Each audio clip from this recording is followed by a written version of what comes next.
This is The Scoop for Friday. I'm Sean Canan with the WMNF News headlines.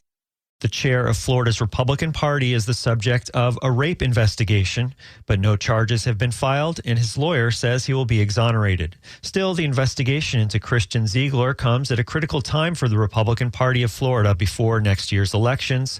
A heavily redacted incident report from the Sarasota Police Department has several mentions of rape and sexual assault, but any mention of Ziegler is redacted.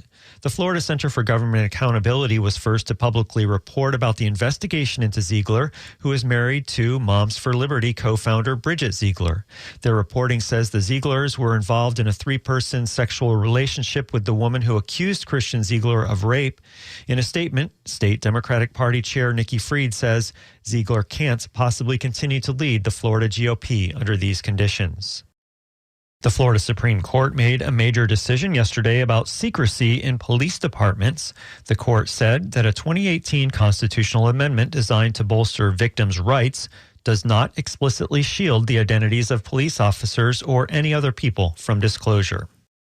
A federal judge has scheduled a January 26th hearing in a lawsuit filed by the group Students for Justice in Palestine at the University of Florida. Margie Menzel reports the lawsuit comes after State University System Chancellor Ray Rodriguez issued an order targeting such organizations. Chief U.S. District Judge Mark Walker will hear arguments in Tallahassee about the group's request for a preliminary injunction to block Rodriguez's order. The lawsuit contends the order violated First Amendment rights.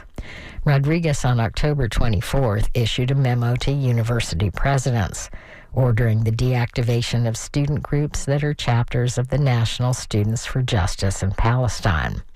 He alleged that actions of the national group violated a state law against terrorism. The order in the lawsuit came as the war between Israel and the Palestinian militant group Hamas has spurred fierce debates across the country. I'm Margie Menzel.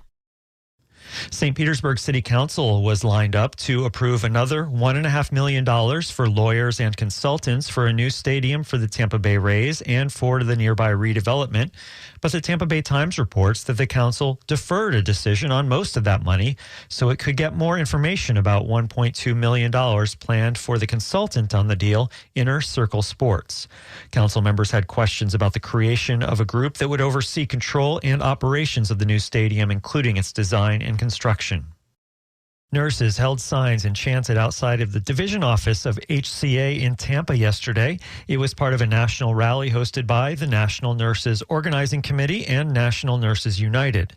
The Tampa Bay Times reports that nurses spoke out about alleged mismanagement at their hospitals, including 16 facilities that HCA operates along the Gulf Coast ahead of union contract expirations next year. In a primetime showdown last night, California Democratic Governor Gavin Newsom faced off against Florida's Republican Governor Ron DeSantis. The event pitted one struggling Republican presidential hopeful against a Democratic rival who might seek the presidency in 4 years. DeSantis called Newsom names and took shots at national Democrats.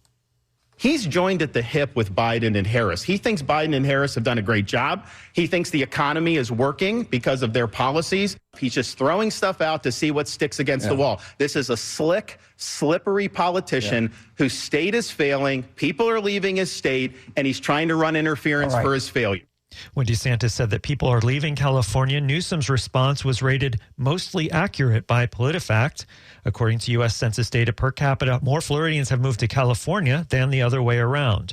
Newsom shifted the discussion to DeSantis' failing 2024 presidential bid.